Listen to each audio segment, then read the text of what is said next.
Sobat Sepedian, perkenalkan nama saya Margaret Octaviani.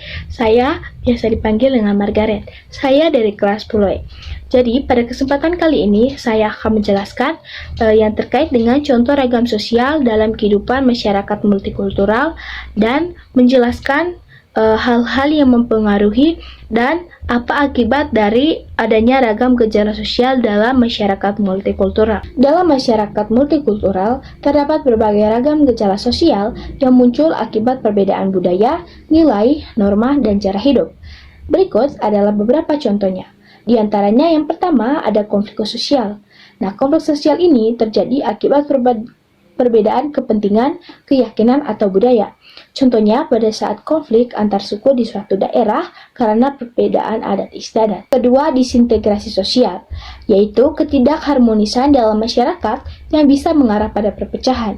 Contohnya ada diskriminasi terhadap kelompok minoritas yang menyebabkan ketidakpuasan sosial. Yang ketiga ada alkulturasi, yaitu adanya perpaduan budaya yang tetap mempertahankan unsur asli masing-masing. Contohnya pada saat penggunaan pakaian tradisional dalam acara pernikahan, tetapi dikombinasikan dengan gaya modern. Yang keempat ada asimilasi, yaitu meleburnya dua atau lebih budaya yang menjadi satu budaya yang baru.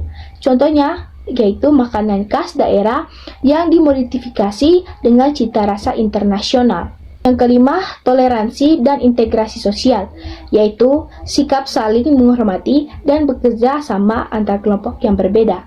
Contohnya, pada saat perayaan berbagai hari raya keagamaan di lingkungan yang heterogen. Contohnya, adanya perayaan berbagai hari besar keagamaan di lingkungan yang heterogen. Keenam, ada marginalisasi, yaitu kelompok tertentu yang tersingkir dari akses sosial, ekonomi, ataupun politik. Contohnya, ketika suku adat yang kesulitan mendapatkan pendidikan formal karena tinggal di daerah yang terpencil. Ketujuh, ada subkultur, yaitu munculnya kelompok dengan identitas budaya unik dalam masyarakat yang luas.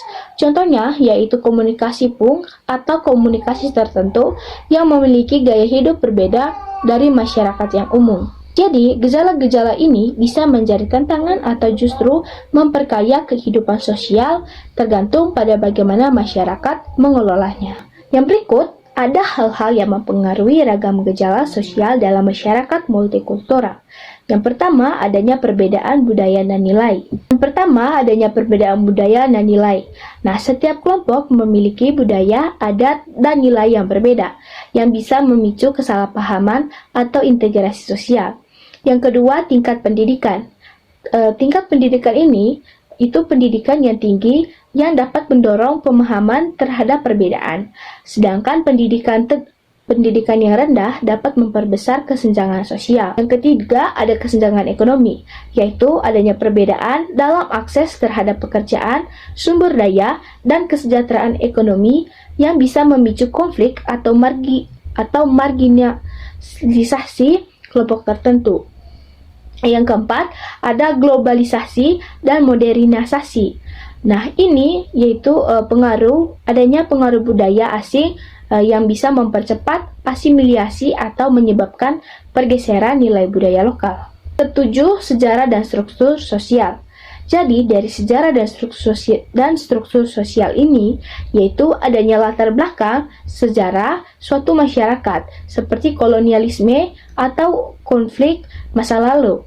Jadi, ini bisa mempengaruhi pada pola hubungan sosial saat ini. Yang berikut adalah akibat dari ragam gejala sosial dalam masyarakat multikultural. Yang pertama, dalam dampak positif. Dampak positif yang pertama yaitu adanya tercipta toleransi dan kerukunan. Jadi, masyarakat belajar saling menghormati antara perbedaan dan hidup berdampingan dengan damai dan dengan tentram. Dan dampak positif yang kedua ada inovasi dan kreativitas. Jadi, inovasi dan kreativitas ini yaitu perpaduan budaya yang bisa menghasilkan seni, kuliner, dan produk kreatif yang baru.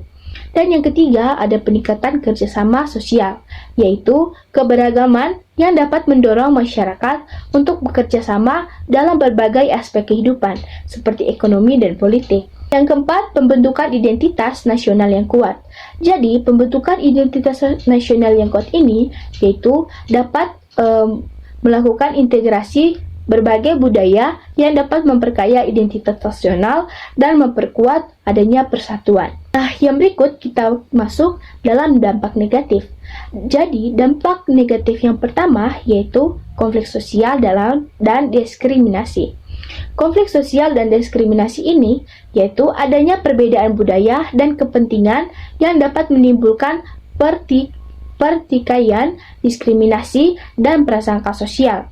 Dan yang kedua, ada marginalisasi kelompok tertentu, yaitu kelompok minoritas yang bisa tersingkir dari akses pendidikan, ekonomi, dan juga politik. Yang kelima, ada peran media sosial. Jadi, dalam peran media sosial ini, media bisa menjadi alat untuk mempererat hubungan antar budaya atau justru menjadi pemicu konflik sosial jika digunakan untuk menyebarkan hoaks dan ujung kebencian atau ujaran kebencian. Yang keenam, ada kebijakan pemerintah.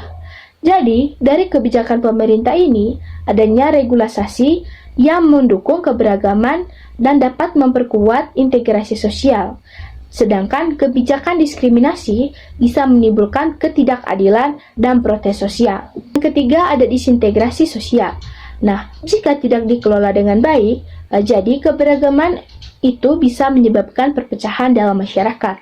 Jadi, dampak negatif yang keempat, yaitu ketimpangan sosial dan ekonomi. Nah, ketimpangan sosial dan ekonomi ini dimaksud dengan masyarakat yang tidak memiliki akses yang sama terhadap sumber daya yang dapat mengalami ketimpangan dan kesenjangan sosial yang lebih besar. Jadi, kesimpulannya yaitu gejala sosial dalam masyarakat multikultural ini bisa membawa dampak positif maupun dampak negatif juga.